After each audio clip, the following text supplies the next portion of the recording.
আসসালামু আলাইকুম এভরিওয়ান, সবাই কেমন আছেন?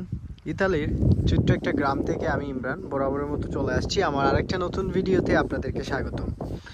আর আজকের এই ভিডিওটা খুবই ইম্পর্টেন্ট হতে যাচ্ছে ওই সব ভাইদের জন্য যারা হাঙ্গেরিতে ইন ফিউচারে আসতে চাচ্ছেন, অথবা যারা অলরেডি জমা করে দিয়েছেন। আপনাদের 7টা জিনিস সম্পর্কে আপনাদেরকে মাথায় আইডিয়া রাখতে হবে অ্যাবাউট হাঙ্গেরি। যদি আপনি হাঙ্গেরিতে আসতে চান তাহলে এই 7টা জিনিস আপনার জানা খুবই প্রয়োজন। আমরা বাংলাদেশ থেকে অনেকেই কিন্তু এই জিনিসগুলো হাঙ্গেরির জানি না এবং আমরা ফাইল জমা করে ফেলি। ফাইল জমা করার পর কিন্তু আমরা অনেকেই কিন্তু পরে আফসোস করি যে কেন আসলে হাঙ্গেরিতে জমা দিলাম। সো আমাদের এই ভিডিওতে আমি আপনাদেরকে এই 7টা বিষয় নিয়ে কভার করব, ক্ল্যারিফাই করব যে আসলে কোন 7টা জিনিস আপনাকে অবশ্যই জানতে হবে। ভিডিওটা স্কিপ করবেন না, সম্পূর্ণ ভিডিও দেখবেন, ভালো লাগলে সাবস্ক্রাইব করে দিবেন। বাংলাদেশ থেকে যারা হাঙ্গেরিতে আসতে চাচ্ছেন বা জমা করতে চাচ্ছেন, সবারই একটা কমন প্রশ্ন আমরা বাংলাদেশ থেকে যারা, যে হাঙ্গেরিতে আপনারা পিআর ফ্যাসিলিটিসটা গ্রহণ করতে পারবেন কিনা। এই জিনিসটা আপনার খুবই ইম্পর্টেন্ট এবং আমাদের যারা বাংলাদেশ থেকে ফাইল প্রসেস করতেছি বা করব তাদের জানা উচিত। সর্বপ্রথম যেটা বলি, আপনারা বাংলাদেশ থেকে যদি হাঙ্গেরির জন্য ফাইল জমা করেন তাহলে আপনারা পিআর পাবেন না। অর্থাৎ আপনি যদি হাঙ্গেরিতে যান তাহলে আপনি পিআর ফ্যাসিলিটিস অর্থাৎ পার্মানেন্ট রেসিডেন্সি পারমিট যেটা, এই সুযোগটা কিন্তু আপনি পাবেন না। কিন্তু আপনি যদি ইউরোপের অন্য দেশে যান কাজের ভিসাতে, এই সুযোগটা পাওয়ার অপশন আছে। যেমন পোল্যান্ডের কথা চিন্তা করেন, ক্রোয়েশিয়া, রোমানিয়া, এইসব দেশে। কিন্তু আপনি হাঙ্গেরিতে গেলে আপনি এই পিআরের সুযোগটা আপনি পাবেন না। সো এই জিনিসটা নাম্বার 1-এ আমি রাখছি, কারণ হচ্ছে এই জিনিসটা জানা আমাদের খুবই খুবই গুরুত্বপূর্ণ।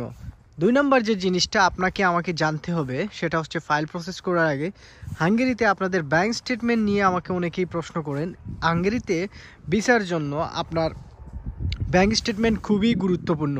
যাদের ব্যাংক অ্যাকাউন্ট এখনও ক্রিয়েট হয় নাই তারা এজ সুন অ্যাজ পসিবল আপনারা নিজের একটা ব্যাংক অ্যাকাউন্ট ক্রিয়েট করে ফেলুন। অনেকেই আমাকে জিজ্ঞেস করেন যে ভাই, আমার মা অথবা বাবার ব্যাংক স্টেটমেন্ট আমি দেখাইলে হবে কিনা। দেখেন, এটা স্টুডেন্ট ভিসা না। স্টুডেন্ট ভিসা হলে এগুলা করা যায়, এটা হচ্ছে কাজের ভিসা। কাজের ভিসার জন্য নিজের ব্যাংক স্টেটমেন্ট থাকতে হয়, অর্থাৎ নিজের একটা সেভিংস অ্যাকাউন্ট আপনার দেখাইতে হবে অথবা বিজনেস অ্যাকাউন্ট। বুঝতে পারছেন?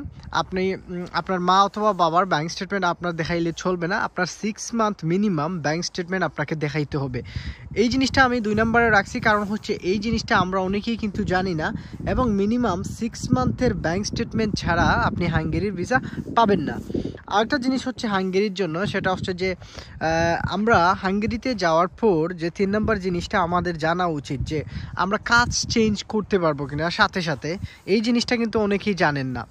আপনারা হাঙ্গেরিতে যাওয়ার পর কিন্তু আপনারা সাথে সাথে কাজ চেঞ্জ করতে পারবেন না, একটু সময় লাগবে। আপনাকে কাজ চেঞ্জ করতে হলে একটু টার্মস অ্যান্ড কন্ডিশন আপনাকে মানতে হবে, অথবা আপনাকে একজন লয়ার ধরে আপনারা কাজ করতে হবে। যেমন আপনারা যারা হাঙ্গেরিতে যাবেন, যদি আপনারা যাওয়ার পর আপনার কোম্পানি আপনাকে কাজ না দিয়ে টিআরসি কার্ড দিয়ে দেয়, তাহলে আপনাকে অন্য একটা কোম্পানি খুঁজে আপনাকে কাজ করতে হবে। সো এই জিনিসটা কিন্তু বাংলাদেশের অনেকেই কিন্তু জানে না। আরেকটা 4 নম্বর জিনিস খুবই ইম্পর্টেন্ট যে বিষয়টা, সেটা আপনাদেরকে বলি। হাঙ্গেরি থেকে হাঙ্গেরিতে যাওয়ার পর যারা অনেকেই হয়তো এই বিষয়টা জানেন না, যে আমরা অন্য কোনো দেশে আমাদের হাঙ্গেরির টিআরসি কার্ডটাকে কনভার্ট করতে পারবো কিনা, বা আমরা অন্য কোনো দেশে চলে যেতে পারবো কিনা। তাদের এটা আসলে খুবই গুরুত্বপূর্ণ এবং এই জিনিসটা অনেকেই হয়তো জানেন না। আপনি যদি হাঙ্গেরিতে যাওয়ার পর যদি হাঙ্গেরিতে আপনি কোনো সুবিধা করতে না পারেন, আপনি হাঙ্গেরি থেকে পোল্যান্ডে গিয়ে আপনি টিআরসি কার্ডের জন্য আপনার হাঙ্গেরির টিআরসি কার্ডটা পোল্যান্ডের টিআরসি কার্ডে কনভার্ট করে নিতে পারবেন। এরপরে আপনি পোল্যান্ডে বৈধভাবে আপনি বসবাস করার সুযোগ পাবেন। সো এই জিনিসগুলো অনেকেই কিন্তু বাংলাদেশে জানেন না। সো আপনাদেরকে আমার এই ভিডিওর মাধ্যমে জানিয়ে দিলাম। আমি আবারও রিকোয়েস্ট করব, আপনারা সবাই সাবস্ক্রাইব করে দিবেন আমার ভিডিওটা, যদি ভালো লাগে তাহলে অবশ্যই শেয়ার করবেন। তারপর আরেকটা জিনিস হচ্ছে যে হাঙ্গেরির যে বিষয়টা আপনাকে জানতে হবে, সেটা হচ্ছে যে এডুকেশনাল সার্টিফিকেট এবং আপনার ম্যারেজ সার্টিফিকেট, এই ডকুমেন্টসগুলো কিন্তু লাগে। কিন্তু আমরা অনেকেই কিন্তু এই জিনিসগুলো জানি না। অনেকেই আমরা চিন্তা করি যে ভাই, এই যে এডুকেশনাল সার্টিফিকেট বা এইগুলো যদি আপনার না থাকে, তাহলে আপনি যদি ফাইল বা এমবেসিতে জমা করে ফেলেন বা দাঁড়িয়ে ফেলেন, তাহলে আপনি ইন ফিউচারে প্রবলেমের মধ্যে পড়বেন, ভিসা পাওয়ার জটিলতার সম্মুখীন হবেন। সো এই জিনিসগুলো আসলে এজেন্সিরা বাংলাদেশ থেকে ক্লেরিফাই করে না, তাই ভাবছি আমি এই জিনিসগুলো আপনাদের একটা ভিডিওর মাধ্যমে জানিয়ে দিই। তারপর আরেকটা জিনিস হচ্ছে হাঙ্গেরির জন্য আমরা মনে করি যে হাঙ্গেরিতে গেলে আপনি 1000 ইউরো, 1200 ইউরো, 1100 ইউরো স্যালারি পাবেন। আদৌ কি আসলে 1000, 1100 ইউরো হাঙ্গেরিতে আপনি স্যালারি ইনকাম করতে পারবেন কিনা, এটা নিয়ে আমাকে অনেকেই প্রশ্ন করেন। বা এটা কিন্তু আপনাকে জানতে হবে যে হাঙ্গেরিতে যাওয়ার পর আপনি 1000 ইউরো কখনোই ইনকাম করতে পারবেন না। 850 ইউরো সমপরিমাণে একটা স্যালারি আপনি গ্রহণ করতে পারবেন যে কোনো কোম্পানি থেকে। আশা করি বুঝতে পারছেন। এখন আসেন মোস্ট আরও যে কিছু কমন প্রশ্ন, যে ফেক পারমিটে আমরা বর্তমান সময়ে আসলে অ্যাপয়েন্টমেন্ট ডেটটা পাবো কিনা, এই জিনিসটা আসলে জানা প্রয়োজন।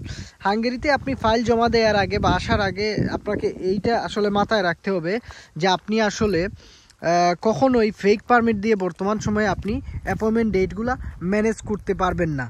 বুঝতে পারছেন? আমি আবারও বলছি, ফেক পারমিটে আপনারা কখনো অ্যাপয়েন্টমেন্ট ডেট বর্তমান সময়ে ম্যানেজ করতে পারবেন না। কিছু বাইরেরা আছেন 5 মাস 6 মাস ধরে ওয়েট করতেছেন, অ্যাপয়েন্টমেন্ট ডেট পাচ্ছেন না, তাদের কোম্পানি 100% সমস্যা, এবং সমস্যা থাকার কারণেই কিন্তু আপনারা অ্যাপয়েন্টমেন্ট ডেটগুলো ম্যানেজ করতে পারতেছেন না। বা আপনি যখন অ্যাপয়েন্টমেন্টের জন্য আবেদন করা হয় আপনার ভেরিফিকেশন পজিটিভ আসে না, যার কারণে আপনার কোম্পানির ডকুমেন্টসের প্রবলেমের কারণে আপনাকে অ্যাপয়েন্টমেন্ট ডেট দেয় না। যাদের কোম্পানি ওকে, এভরিথিং ওকে, তারা উইথিন 2 মান্থের ভিতরে অনেকেই কিন্তু অ্যাপয়েন্টমেন্ট ডেট পেয়ে যায়। এই যে জিনিসগুলা, এগুলো আসলে আমরা অনেকেই জানি না, এবং এই জিনিসগুলো না জানার কারণে আমরা যখন ফাইল জমা করি পরবর্তীতে আমরা গিয়ে বিপদের সম্মুখীন হই এবং ভিসা পাওয়ার ক্ষেত্রে জটিলতা তৈরি হয়। তখন কিন্তু অনেকেই অনেক জায়গাতে ইনবক্স করি, ইভেন আমাকে অনেক বাইরা ইনবক্স করেন যে আমার সার্টিফিকেট নাই ভাই, কী করবো, আগে তো এজেন্সি বলে নাই, আমার তো ব্যাঙ্ক স্টেটমেন্ট ক্রিয়েট করা হয় নাই, বলছে এজেন্সি ফেক বানিয়ে দিবে, অনেক সমস্যা। সো এইগুলো আসলে, এই যে সমস্যা, এগুলোর সমাধানের জন্যই আমি আপনাদের এই ভিডিওটা মেক করে আপনাদেরকে সচেতন করতেছি। ইন ফিউচারে যারা হাঙ্গেরির জন্য জমা দিবেন, এই জিনিসগুলো মাথায় রেখেই জমা দিবেন। এবং আপনি হাঙ্গেরিতে যাওয়ার পর অনেকেই একটা জিনিস আপনাকে জানতে হবে, আপনার ওয়াইফ, আপনার বাচ্চা, এইগুলো আপনারা কখনোই নিতে পারবেন না। অনেকেই আমাকে জিজ্ঞেস করেন যে হাঙ্গেরিতে যাওয়ার পর টিআরসি কার্ডের মাধ্যমে আমার বেবি বা আমার ওয়াইফ আমরা আনতে পারবো কিনা। এই জিনিসগুলো আপনার মাথায় রাখা উচিত। আপনি হাঙ্গেরিতে যাওয়ার পর আপনি আপনার ফ্যামিলিও নিয়ে যেতে পারবেন না। তবে আপনি যদি হাঙ্গেরি থেকে পোল্যান্ডে কনভার্ট করে ফেলতে পারেন, তাহলে it will be very good for you. আপনি তখন পোল্যান্ডে আপনি থাকার পর আপনি চাইলে আপনার ফ্যামিলিও নিতে পারবেন, আপনার সব কিছু করতে পারবেন। সো এই যে বিষয়গুলা, এইগুলা আপনারা মাথায় রেখেই কিন্তু হাঙ্গেরির জন্য আগাবেন, আদারওয়াইজ আগাবেন না। অনেক কোম্পানি হাঙ্গেরিতে বাংলাদেশ থেকে শ্রমিক নেওয়ার পর অনেক কোম্পানি কিন্তু শুধুমাত্র আপনাদেরকে টিআরসি কার্ড দেওয়ার পর তারা আপনাকে কোনো ধরনের কাজ দেয় না, বলে দেয় যে আপনারা অন্য কোথাও গিয়ে কাজ দেখুন। আমার জানা মতে অনেকেই কিন্তু হাঙ্গেরিতে যাওয়ার পর তারা পোল্যান্ডে চলে আসছে, কারণ পোল্যান্ডে কাজের পরিমাণ অনেক বেশি আছে। বাংলাদেশিরা অনেকেই কিন্তু পোল্যান্ডে ভালোই কাজ করতেছে, ভালোই ইনকাম করতেছে। আমার পরিচিত অনেকেই আছে, আমার এলাকার ছোটো ভাই একটা আছে, আমার এলাকার একটা বাতিজা আছে, তারা কাজ করতেছে। তো আসলে পোল্যান্ডে মোটামুটি ঠিক আছে। আপনি যদি যাইতে পারেন পোল্যান্ডে, তাহলে আপনার মোটামুটি ইনকামের একটা সুযোগ সুবিধা থাকতে পারে। তবে আপনি হাঙ্গেরিতে গেলে অনেক সময় আপনাকে জব নাও পাইতে পারেন। সো না, কোনো পথ না খুঁজে অনেকেই কিন্তু হাঙ্গেরি থেকে পোল্যান্ডে চলে যাচ্ছে। সো এই যে বিষয়গুলো বললাম, আপনি হাঙ্গেরিতে যাওয়ার পর আপনি কনভার্ট করার একটা সুযোগ পাবেন, পিআর পাবেন না, কিন্তু আপনি হাঙ্গেরিতে ঢোকার পর আপনি চাইলে হাঙ্গেরিতে আপনার হাঙ্গেরির টিআরসিকে আপনি পোল্যান্ডে কনভার্ট করে নেবেন।